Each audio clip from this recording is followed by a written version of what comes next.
हाँ तो बच्चों, आज का मेरा जो टॉपिक है संधारित्र की धारिता पर परावैद्युत का प्रभाव। संधारित्र की धारिता पर परावैद्युत का प्रभाव,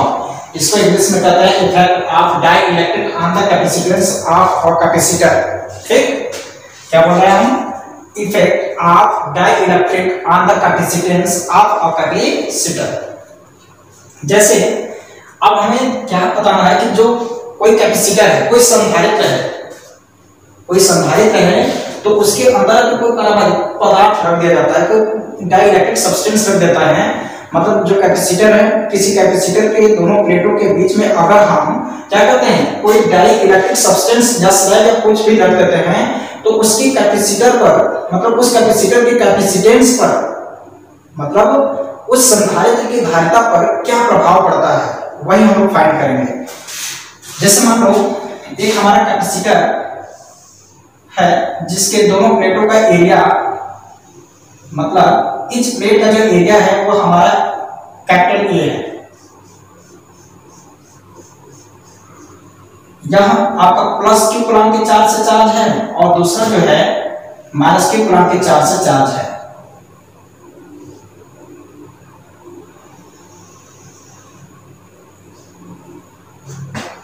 ये दोनों प्लेट जो है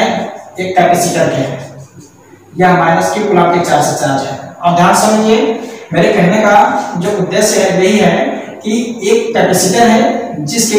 इस प्लेट का जो एरिया है कैपिटल ए है और इन दोनों प्लेटों के बीच का जो डिस्टेंस है हम मान लेते हैं स्मॉल डी है। ठीक, इन दोनों प्लेटों के बीच का जो डिस्टेंस हम स्मॉल डी मान लेते हैं। आप देखिएगा, यह हमारा प्लस चार्ज से चार्ज है और ये जो है माइनस चार्ज से चार्ज हो जाएगा। अब हमारा कहेगा इसमें क्या है कि संधारित्र की धारिता पर परावैद्युत का प्रभाव। जैसे ये हमारा संधारित्र हो गया, अब इसके अंदर अगर कोई परावैद्युतांक पदार्थ रख दिया जाएगा, कोई परावैद्युत पदार्थ रख दिया जाएगा जिसका डाइइलेक्ट्रिक कांस्टेंट, मतलब जो परावैद्युतांक का जो मान होगा के होगा, मतलब या तो मोम या तो जल या तो हम पारा या तो हम कुछ केरोसिन ऑयल या पेट्रोल या कुछ भी ऐसे माध्यम को रख देते हैं जिसका कोई ना कोई वैल्यू हो कि उसका डाइइलेक्ट्रिक कांस्टेंट कुछ हो। अगर वो रख देते हैं तो उसके कैपेसिटर की कैपेसिटेंस के, मतलब उस इन दोनों कैपेसिटर के कैपेसिटेंस पर क्या इफेक्ट पड़ेगा, ठीक, उसकी वैल्यू हम फाइंड करने जा रहे हैं। फिर से सुन लीजिए, एक कैपेसिटर है हमारा, ये एक कैपेसिटर के दो प्लेटें हैं, इन दोनों कैपेसिटर की प्लेटों पर मतलब हमने प्लस क्यू कूलम के चार्ज और माइनस क्यू कूलम के चार्ज से चार्ज किया हुआ है। इसका जो डेंसिटी ऑफ सरफेस उसको बोलते हैं आवेश पृष्ठ घनत्व। आवेश पृष्ठ घनत्व जिसको हम इंग्लिश में बोलते हैं charge surface density. Charge surface density Q is equal to sigma is equal to sigma है, sigma is equal to Q upon में A है। ठीक, यह इक्वेशन फर्स्ट है। मतलब इसके जो चार्ज सरफेस डेंसिटी है वह सिग्मा है, इसका भी चार्ज सरफेस जो डेंसिटी है सिग्मा है। तो अब हम बात करते हैं, अच्छा इसका मतलब समझ रहे हो ना, तो कहने का पर्पस हमारा क्या है कि यूनिट एरिया पर क्यू कूलम का चार्ज उसके ऊपर स्कैटर्ड है या फैला हुआ है। ठीक, जैसे यह प्लेट है तो इसके पर एरिया मतलब यूनिट एरिया पर, यूनिट एरिया का मतलब समझना क्या होगा, एकांक क्षेत्रफल पर क्यू कूलम का चार्ज है। यूनिट एरिया पर प्लस क्यू कूलम का चार्ज या माइनस क्यू कूलम का चार्ज, हमने बस क्वांटिटी से मतलब यूनिट एरिया पर क्यू कूलम का चार्ज होगा तो उसको हम बोलते हैं चार्ज सरफेस डेंसिटी। ठीक, फिर से सुन लें, इन दोनों प्लेटों का जो एरिया है, मतलब इस प्लेट का एरिया भी A है और इस प्लेट का एरिया भी A है। इन दोनों प्लेटों के बीच का जो डिस्टेंस है कितना है, D है, ख्याल करिएगा। और हमने इसको प्लस क्यू कूलम के चार्ज से चार्ज किया, इसको माइनस क्यू कूलम के चार्ज से चार्ज किया हुआ है। इन दोनों प्लेटों का जो सरफेस चार्ज जो डेंसिटी है या चार्ज सरफेस डेंसिटी है वो हमने सिग्मा मान लिया है। अब हम इसमें क्या कहेंगे, हम पहली कंडीशन में जब इन दोनों के बीच में एयर हो, क्या हो, एयर और वैक्यूम होगा तो इस कंडीशन में ई नॉट का वैल्यू फाइंड करते हैं, क्योंकि ई नॉट मतलब intensity of electric field when in मतलब इन दोनों कैपेसिटर के, मतलब कैपेसिटर के इन दोनों प्लेटों के बीच में जब एयर होगा, क्या होगा, एयर या वैक्यूम होगा, तो इस कंडीशन में हम इंटेंसिटी ऑफ इलेक्ट्रिक फील्ड की बात करते हैं तो E nought is equal to हो जाता है V नॉट अपॉन में D। ये पढ़ा क्या होगा, बताया क्या होगा, E बराबर V अपॉन में D,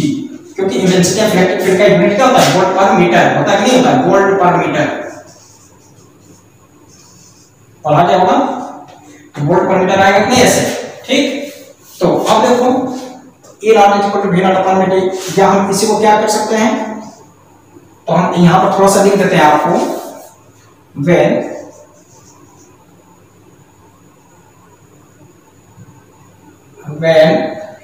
medium is air,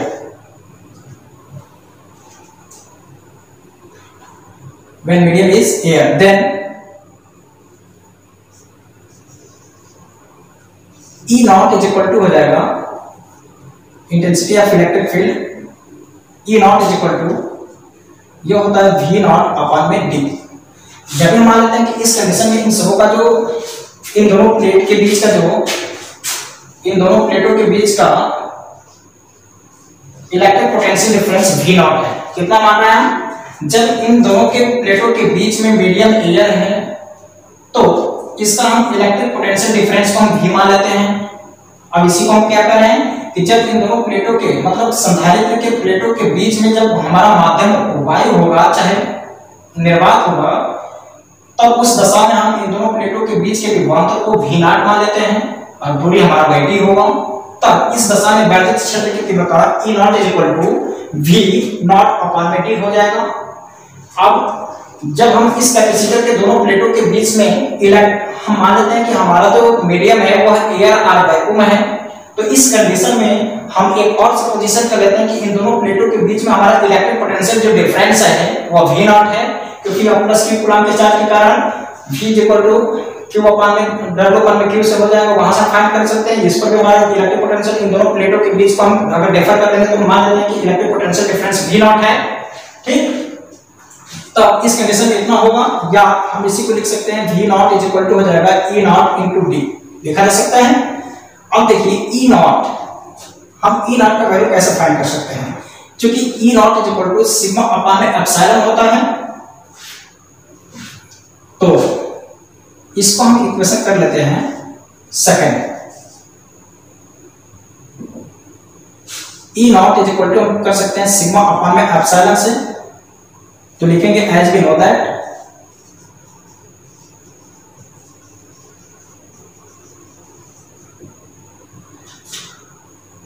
यहां पर हो जाएगा आपका E nought is equal to sigma upon में एप्सिलॉन, तो E nought is equal to हम फाइंड करेंगे तो सिग्मा का प्लेस पर Q अपॉन में A और होल के अपॉन में एप्सिलॉन है, तो यह हो जाएगा E nought is equal to Q upon में A इंटू एप्सिलॉन हो जाएगा, A नीचे चला आएगा, या एप्सिलॉन इंटू A कर देते हैं, थोड़ा देखने में अच्छा लगता है। यह इक्वेशन हो गया थर्ड। तो from second and third we get, देखो यहां पर E नॉट का वैल्यू हम पुट कर देंगे, ये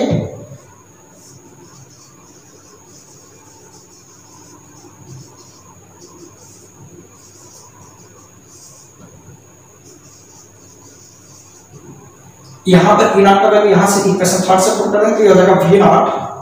is equal to Q upon में epsilon not into A into D।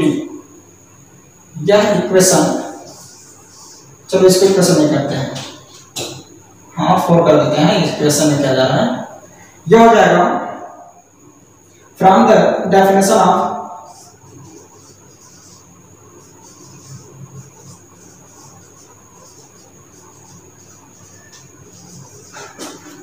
Capacitance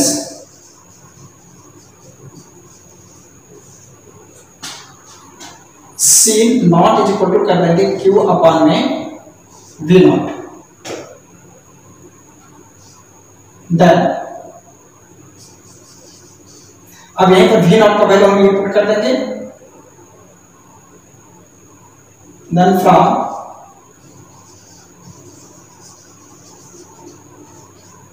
equation 4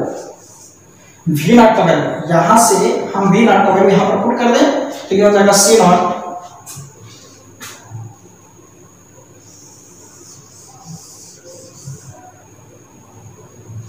C not is equal to, देखो वी नॉट का वैल्यू यहाँ से इक्वेशन 4 से इसमें पुट कर देंगे। तो ये पहले से क्यू है,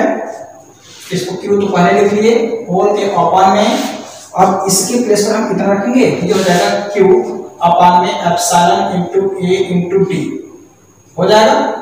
अब देखो इसमें एप्सिलॉन इनटू ए तो होगा ऊपर चला जाएगा, तो C not is equal to Q into epsilon into A whole के अपान में क्यू इनटू डी। ये क्यू से क्यू क्या हो जाएगा, कैंसिल हो जाएगा। C not is equal to epsilon into A whole के अपान में D.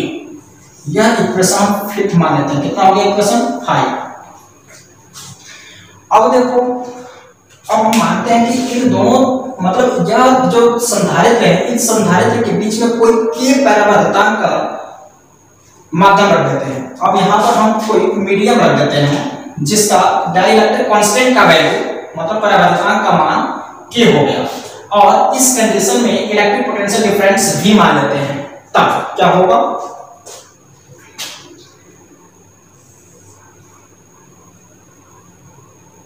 when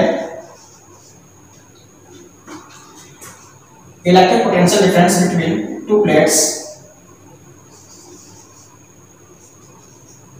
electric potential difference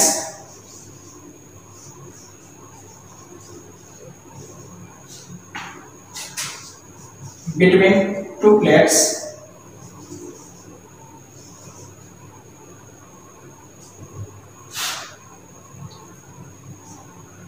is V and the value of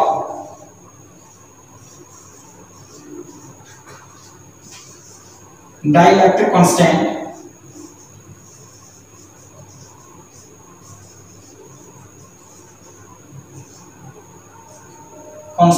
is K।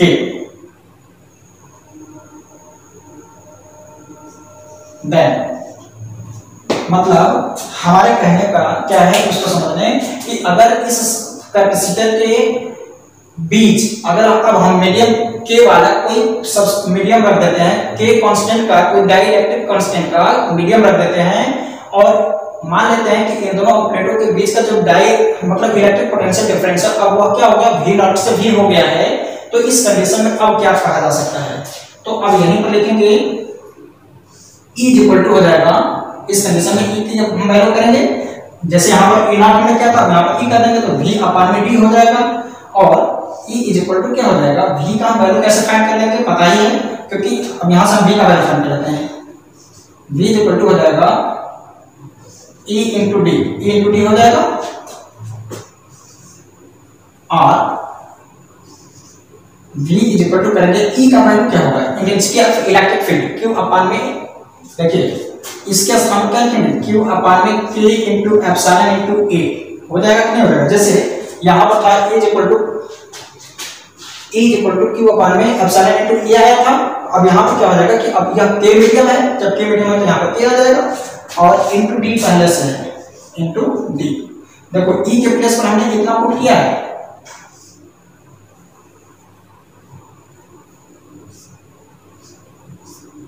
Into D. ये कहां से आया है आपको समझ में आना चाहिए, क्योंकि जब हमारा मीडियम के अगर देखो यहाँ पर के कर लेंगे तो हमारा गलत थोड़े होगा, लेकिन हम एयर में माने थे, एयर और वैक्यूम में, तो एयर और वैक्यूम के लिए हमारा के का वैल्यू क्या होता है, 1 होता है। जब 1 होता है तो इस कंडीशन में हम यहाँ पर 1 कर देंगे तो हमारा यही आएगा। अब हम यहाँ पर मान लिया है कि इन दोनों डाइलेक्ट्रिक मतलब इन दोनों प्लेटों के बीच में जो डाइलेक्ट्रिक कांस्टेंट का जो वैल्यू है हमारा के है, के हमने यहाँ पर पुट कर दिया, तो अब देखो यह कितना हो जाएगा, इसको इक्वेशन हमने मान लिया 6। अब लिखेंगे फ्रॉम द डेफिनेशन ऑफ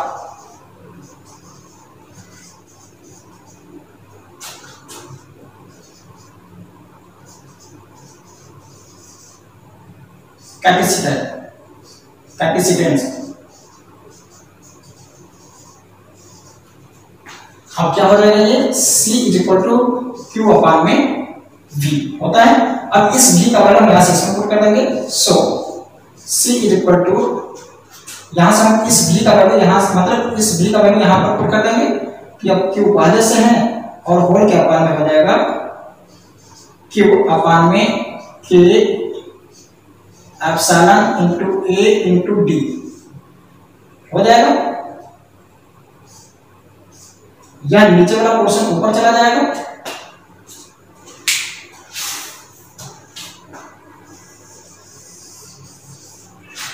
ये नीचे वाला पोर्शन ऊपर जाएगा तो ये हो जाएगा c is equal to q तो वैसे ही रख लेते हैं अभी into k into epsilon into a whole के अपान में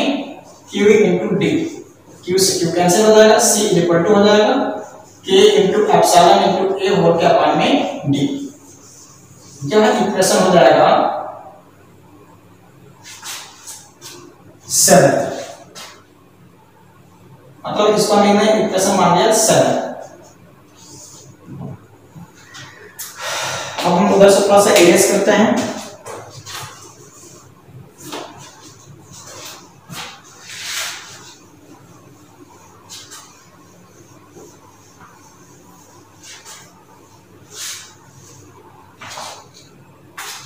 अब देखिए from equation 5th and 6th we get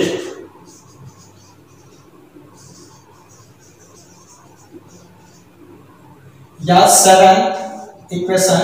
divided by 6 नहीं 5th है। इक्वेशन 7 को 6 से मतलब 5 से डिवाइड करते हैं, क्यों हो जाएगा c अपान में c नॉट, c देखो c के प्लेस पर क्या रखेंगे, पूरा लिखना रखेंगे k epsilon into a whole के अपान में d और c नॉट के प्लेस पर ये रखेंगे एप्सिलॉन नॉट a अपान में d। अब इसी को ऐसे लिखा जा सकता है c अपान में c not is equal to k into epsilon into a whole के अपान में d इंटू ये ऊपर चला जाएगा d अपान में एप्सिलॉन इंटू a, तो d से d कैंसिल, एप्सिलॉन a से एप्सिलॉन a कैंसिल हो जाएगा, c is equal to k, c upon में c not is equal to k हो जाएगा, या हम इसी को लिख सकते हैं c is equal to k into c naught. अब यहां से समझिएगा, इसको भी हम ऐसे कर सकते हैं। देखिए डाइलेक्ट्रिक कांस्टेंट होता क्या है, किसी मीडियम, ये सी क्या है, किसी मीडियम का कैपेसिटेंस, मतलब किसी कैपेसिटर का किसी मीडियम में कैपेसिटेंस है, ठीक, किसी कैपेसिटर के लिए कैपेसिटेंस कब मीडियम का, जब दो मतलब कैपेसिटर के दोनों प्लेटों के बीच में, किसी कैपेसिटर के दोनों प्लेटों के बीच में जब कोई मीडियम रखा गया होता है तो उस कंडीशन में इसका कैपेसिटेंस है। और जब दोनों मीडियम के मतलब जब दोनों प्लेटों के बीच में कैपेसिटर के जब दोनों प्लेटों के बीच में मीडियम हमारा केवल क्या होगा, सिर्फ और सिर्फ एयर और वैक्यूम होगा, तो इस कंडीशन में हमारा C नॉट होगा। तो देखो किसी मीडियम में कैपेसिटेंस और किसी मतलब एयर में कैपेसिटेंस, किसी कैपेसिटर के मीडियम में कैपेसिटेंस और एयर और वैक्यूम में उसी कैपेसिटर के कैपेसिटेंस का जो रेशियो होता है वही हमारा डाइलेक्ट्रिक कांस्टेंट होता है। फिर से समझ लीजिए, मतलब दो आपके किसी एक कैपेसिटर है, एक कैपेसिटर के दोनों प्लेटों के बीच अगर मीडियम होगा तो उस कंडीशन में उस कैपेसिटर का जो कैपेसिटेंस होगा C मान लिए, और जब उन दोनों प्लेटों के बीच अगर आपका कोई मीडियम ना होगा कि सिर्फ और सिर्फ एयर और वैक्यूम होगा तो उसका कैपेसिटेंस, उस कैपेसिटर का कैपेसिटेंस C नॉट हो जाएगा। तो किसी मीडियम में कैपेसिटर का कैपेसिटेंस और एयर और वैक्यूम में उस कैपेसिटर का कैपेसिटेंस का जो रेशियो होगा वही हमारा डाइलेक्ट्रिक कांस्टेंट होता है, ठीक। अब इसको हिंदी में कि जब किसी संधारित्र का माध्यम में किसी संधारित्र की धारिता तथा निर्वात अथवा वायु में संधारित्र की धारिता का अनुपात ही परावैद्युतांक कहलाता है, ठीक, इसका कोई मात्रक नहीं। अब देखो अगर किसी कैपेसिटर के, अब इसी को हम ऐसे लिख सकते हैं, किसी कैपेसिटर के अगर बीच में अगर हम कोई डाइलेक्ट्रिक कांस्टेंट रख देते हैं, तो अब देखो जो उसका डाइलेक्ट्रिक कांस्टेंट रखेंगे तो यह हमारा C नॉट क्या है, पहले का कैपेसिटर मतलब पहले कैपेसिटेंस की कैपेसिटर है, सॉरी पहले कैपेसिटर का कैपेसिटेंस है और यह हमारा जब मीडियम रखने के बाद उसका कैपेसिटेंस। ठीक, तो अब ध्यान समझिएगा कि